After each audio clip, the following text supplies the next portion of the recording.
Hello everyone, very good evening. I hope you are fine. Welcome to expert classes by Manju ma'am. जैसा कि student आप सभी लोग जानते हैं कि आज आप लोगों का को करिकुलर का एग्ज़ाम था, जिसमें आज आप लोगों का पेपर अच्छा गया है स्टूडेंट। और बहुत से बच्चे मतलब मैसेज करे थे मैम पेपर आसान था, इजी था। तो आज का पेपर आइए हम लोग आंसर की देखते हैं फटाफट। ये जो है बुकलेट सीरीज आप लोगों का जो है बी है स्टूडेंट, ठीक है। तो जिसका ए होगा, बहुत लोगों का ए होगा, बी होगा, ठीक है, सी होगा और डी होगा। तो जिनका भी बी है वो उनका सीरियल में रहेगा।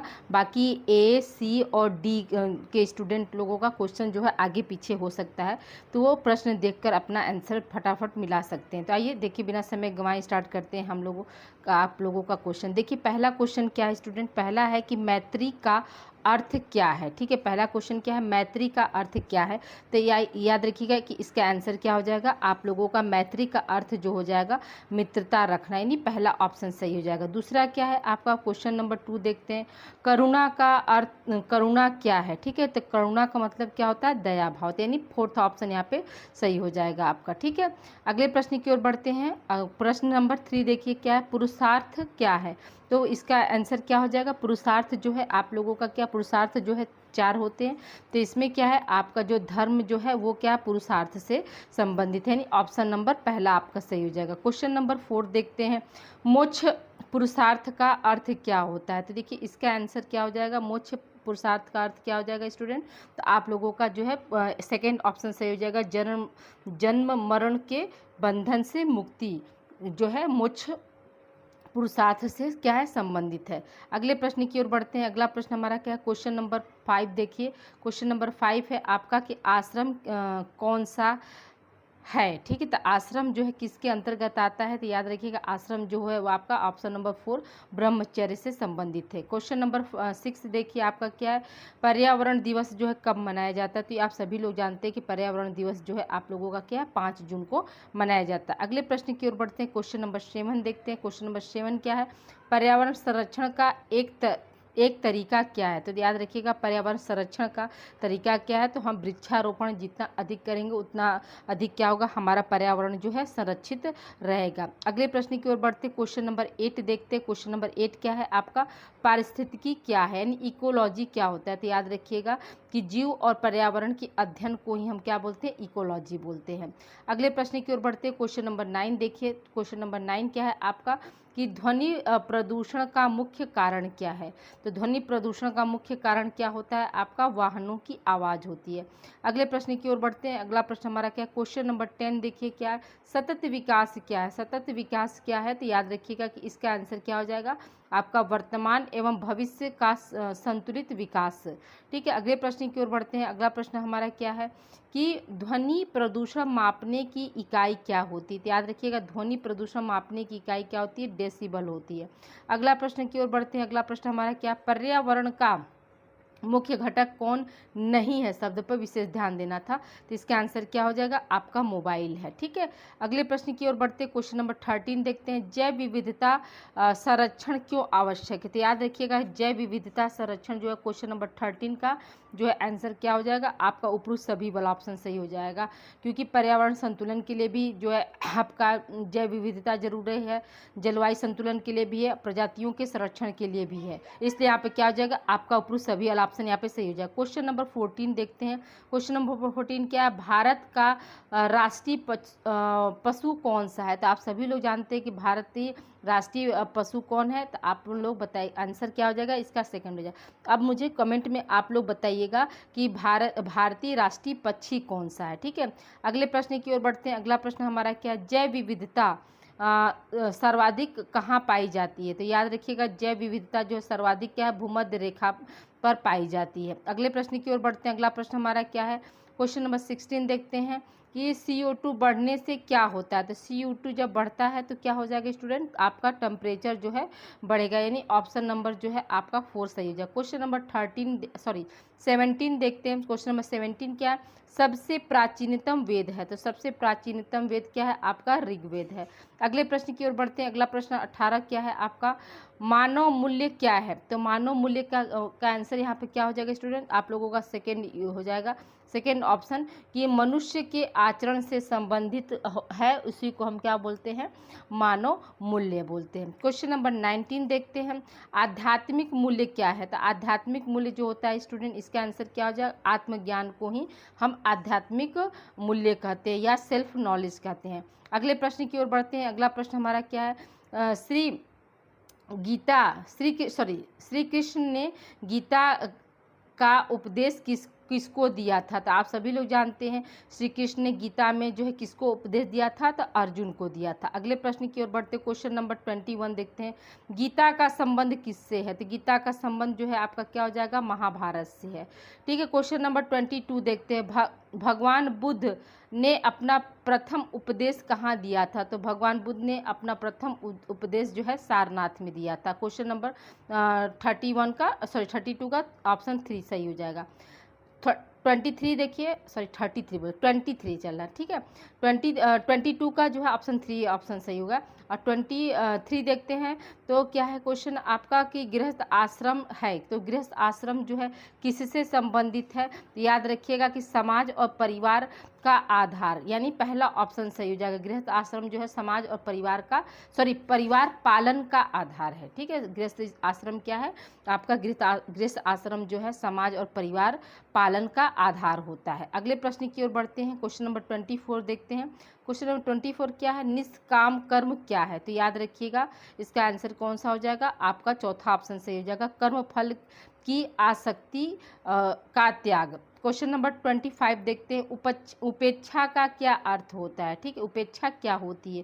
तो यहाँ पे क्या हो जाएगा, इसका आंसर क्या हो जाएगा जो 25 का, देखिए यहाँ पे क्या है आपका तटस्थ भाव हो जाएगा। ठीक है, उपेक्षा का मतलब क्या हुआ कि आपका जो है तटस्थ भाव, यानी आपका यहाँ पर 25 का आंसर हो जाएगा आपका जो है चौथा ऑप्शन यहाँ पे सही हो जाएगा। ठीक है, यानी तटस्थ भाव। अगले प्रश्न की ओर बढ़ते हैं। अगला प्रश्न हमारा क्या है, महात्मा बुद्ध, ठीक है, महात्मा बुद्ध के बचपन का नाम क्या था। तो याद रखिएगा महात्मा बुद्ध के बचपन का नाम क्या था। तो आप सभी लोग जानते हैं कि सिद्धार्थ था। अगले प्रश्न की ओर बढ़ते हैं। अगला प्रश्न हमारा क्या है, क्वेश्चन नंबर 27 देखते हैं, जैन दर्शन के प्रमुख जैन आचार्य हैं। तो यहाँ पर क्या हो जाएगा आपका कौन सा आंसर सही हो जाएगा, क्वेश्चन नंबर 27 का आंसर जो है आप लोगों का ऑप्शन 2 सही हो जाएगा। ठीक है, अगले प्रश्न की ओर बढ़ते हैं। अगला प्रश्न है 28 पर क्या दिया है, तो गीता का उपदेश दिया, तो गीता का उपदेश किसने दिया था, तो भगवान श्री कृष्ण ने दिया था। ऑप्शन नंबर पहला सही हो जाएगा। अगले प्रश्न की ओर बढ़ते हैं। अगला प्रश्न हमारा क्या है, क्वेश्चन नंबर 29 देखिए, समत्व क्या है। ठीक है, 29 का आंसर क्या हो जाएगा, तो आपका यहाँ पर पहला ऑप्शन सही हो जाएगा, सुख दुख में समान भाव। ठीक है, देखिए स्टूडेंट, बहुत से स्टूडेंट को कंफ्यूजन होगा कि इसमें कितना क्वेश्चन सही होगा कि हम पास रहेंगे। तो याद रखिएगा कि 17 क्वेश्चन अगर आपका सही है तो आप पास हैं। ठीक है, उससे ऊपर है तो वो और ज़्यादा बेटर है। वैसे पेपर बहुत आसान था, बहुत सारे क्वेश्चन जो है आपके कॉमन सेंस पे थे, इसलिए आप इसमें, हम जहाँ तक मुझे लगता है कि सभी बच्चों ने 45 प्लस ही क्वेश्चन यहाँ पे सॉल्व किया होगा। पहला आपका देखिए 30 क्वेश्चन नंबर क्या है आपका, प्रथम आर्य सत्य कौन सा है। तो प्रथम आर्य सत्य क्या है स्टूडेंट, तो 30 नंबर क्वेश्चन का देखिए, प्रथम आर्य सत्य जो है आप लोगों का दुख है, यानी थर्ड ऑप्शन यहाँ पे सही हो जाएगा। अगले प्रश्न की ओर बढ़ते हैं। अगला प्रश्न हमारा क्या 31 देखते हैं, जैन दर्शन के 5 महाव्रत में से कौन सा महाव्रत हिंसा न करने से संबंधित है, यानी यहाँ पर इसका आंसर क्या हो जाएगा, आपका पहला ऑप्शन सही हो जाएगा, अहिंसा।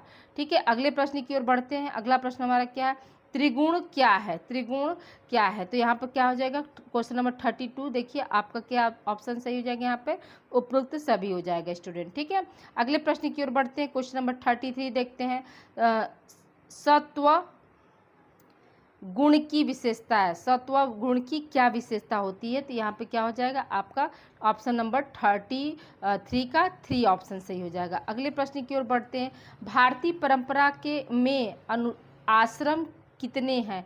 तो याद रखिएगा यहाँ पे क्या हो जाएगा आपका 4 हो जाएगा। अगले प्रश्न की ओर बढ़ते हैं। क्वेश्चन नंबर 35 देखिए क्या है, 35 में है 4 आर्य सत्य में निम्नलिखित में कौन सम्मिलित है? तो 4 आर सत्य में जो है निम्नलिखित में, तो यहाँ पे क्या हो जाएगा आपका उपरोक्त सभी वाला ऑप्शन सही हो जाएगा। ठीक है, क्वेश्चन नंबर 36 देखते हैं। क्वेश्चन नंबर 36 क्या है आपका कि जैन दर्शन के अणुव्रत का संबंध है। तो जैन दर्शन के अणुव्रत का संबंध जो है किससे है स्टूडेंट? याद रखिएगा गृहस्थों से। ठीक है, किससे है? जो हाउस होल्डर्स होते हैं उनसे संबंधित होता है। अगले प्रश्न की ओर बढ़ते हैं। अगला प्रश्न हमारा क्या, भारती का पहला राष्ट्रीय उद्यान कौन सा है? तो याद रखिएगा भारत का पहला राष्ट्रीय उद्यान कौन सा है? तो जिम कॉर्बेट है, पहला ऑप्शन सही हो जाएगा। अगले प्रश्न की ओर बढ़ते हैं। इन सीटू संरक्षण क्या है? इन सीटू संरक्षण जो है वो क्या है? तो प्राकृतिक स्थान पर संरक्षण को हम इन सीटू के नाम से जानते हैं। अगला प्रश्न हमारा क्या, ध्वनि प्रदूषण किसे प्रभावित करता है? तो याद रखिएगा ध्वनि प्रदूषण जो है आपको किससे प्रभावित करेगा? तो कान को करता है।